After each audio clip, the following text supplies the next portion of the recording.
Monsieur le conseiller régional, Mesdames, Messieurs les élus de la République, Mesdames, Messieurs les représentants de l'association d'Antoine Diouf et d'Albin Durand, Mesdames, Messieurs les représentants de l'association des anciens combattants, résistants et déportés, Mesdames, Messieurs les représentants des corps constitués, Mesdames, Messieurs, chers amis, chers camarades.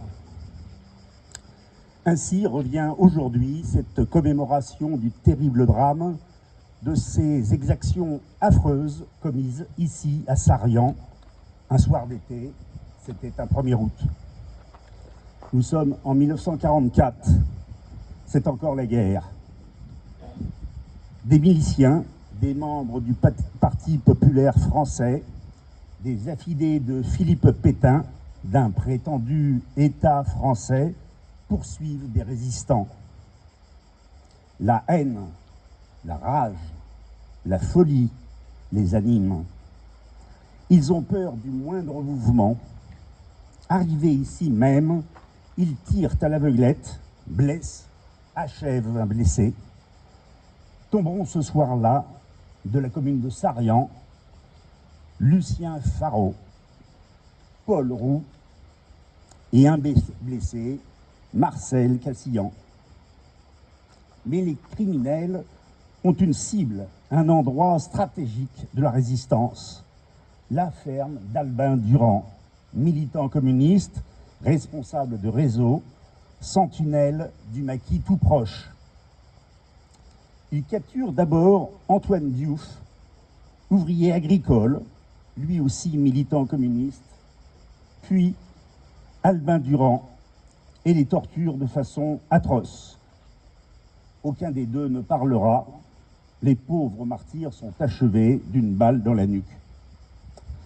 Voilà, mesdames, messieurs, les faits, les horribles faits commis par des hommes sur des hommes. Comment peut-on arriver à ce point de déshumanisation? Comment devient-on de tels monstres? Car on ne naît pas monstre, on le devient.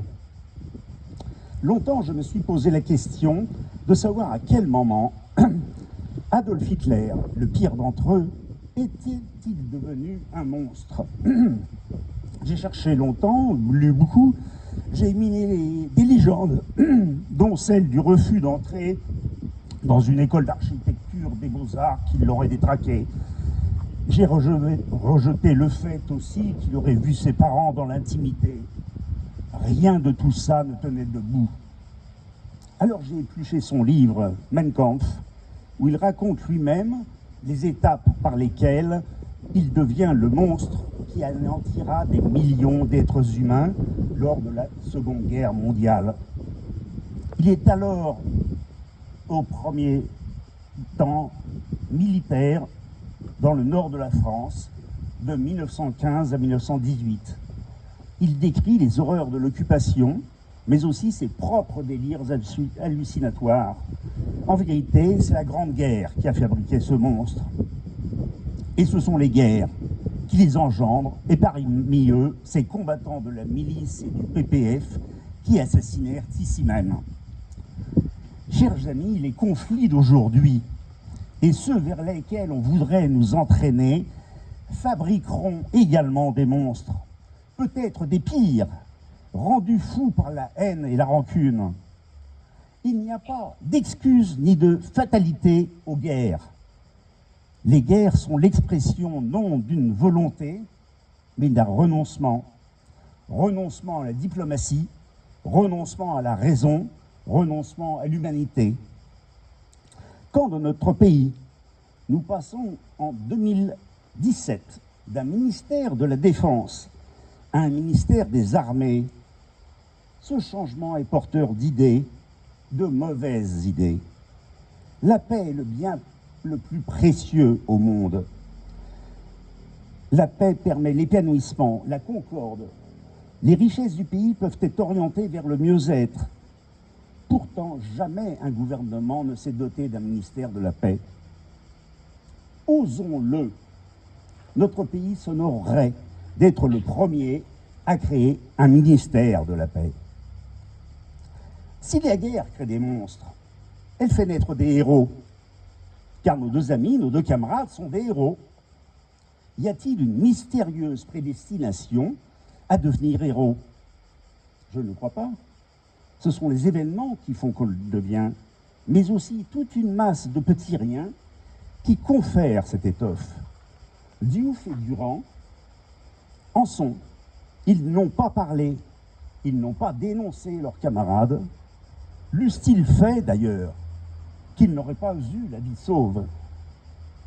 Tous, nous connaissons le souvenir de ces deux ombres mortes, parties avec le soleil ce 1er août 1944. Leur chant funèbre, l'accompagnement des cigales et des grillons de la nuit. Redisons leurs noms. Diouf et Durand. L'un était noir de peau, l'autre clair de peau. Entendez, entendez dans votre esprit les manches de pioche s'abattre pour briser les os. Imaginez les lames de scie tronçonner les jambes. Entendez les plaintes. Ces coups, ces cris, cette sauvagerie sont toujours présents ici autour de nous, dans l'air, dans le vent, dans la terre. Diouf et Durand étaient l'humanité. Ils l'étaient dans les hurlements comme dans la souffrance, et ils l'étaient aussi dans la fraternité, car ils étaient frères, non de pères et de mères, mais frères de conviction. Ils étaient animés de cette volonté de rompre l'asservissement, de rendre un peuple libre. Ils étaient frères de lutte, comme on est frères de sang après un tel martyr. S'agissant des bourreaux, des assassins, des monstres, tous de peau claire, n'est-ce pas? Pensez-vous qu'une once d'humanité subsistait dans leur esprit? Pensez-vous qu'une étincelle d'intelligence, au sens où l'intelligence est le moteur de l'espèce humaine pour une vie meilleure, pensez-vous donc qu'une étincelle d'intelligence demeura dans leur esprit malade?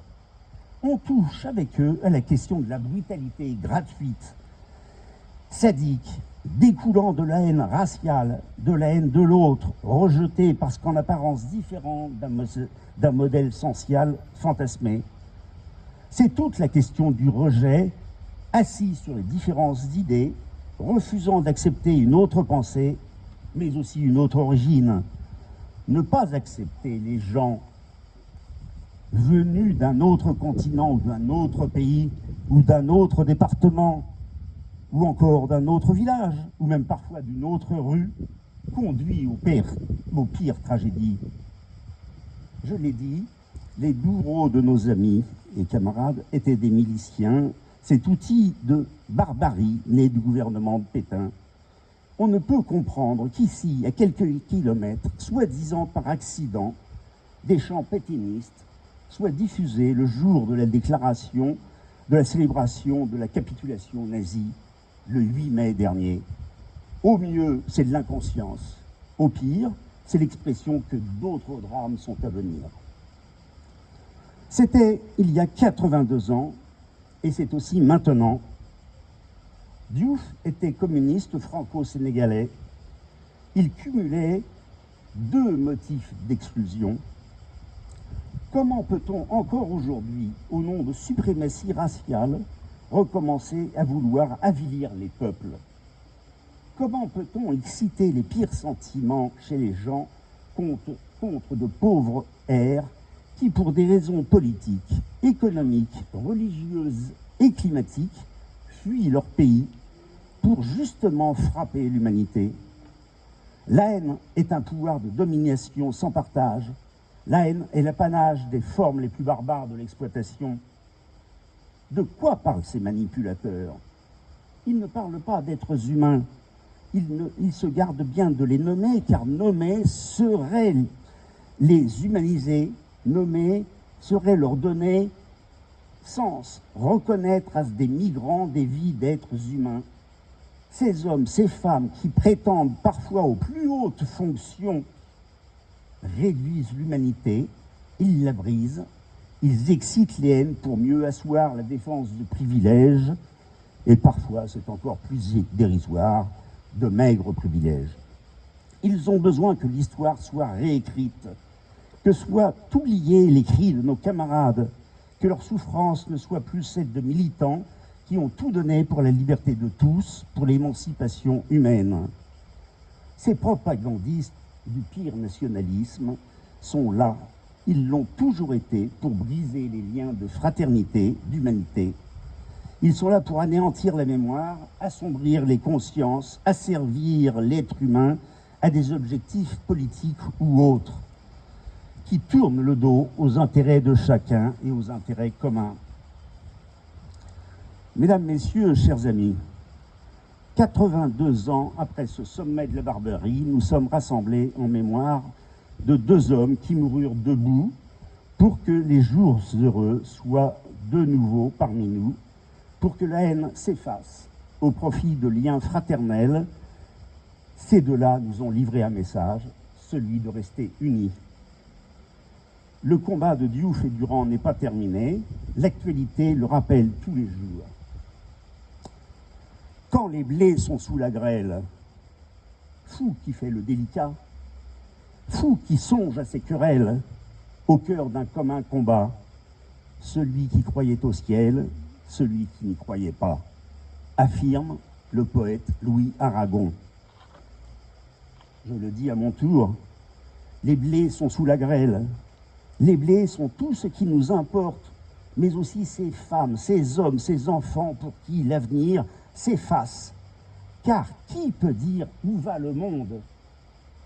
Vers où part ce futur?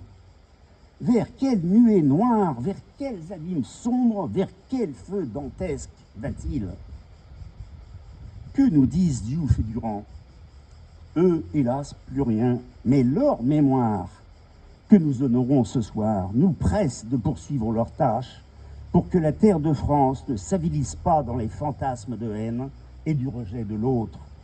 Ne laissons pas, livrés de l'exclusion, envahir nos contrées et nos paysages. Diouf et Durand exigent de nous l'effort de nous rassembler pour que leur vie, leur passion au sens chrétien du terme, soient respectées. Alors, monsieur le maire, mesdames, messieurs, chers amis, les responsables d'associations, mes chers amis, mes chers camarades, après avoir commémoré ce martyr, rassemblons-nous pour les honorer à notre tour. Diouf et Durand, salut et respect, reconnaissance pour votre sang, pour vos larmes, pour votre trépas. Vous nous guidez encore. Honneur et gloire à vous.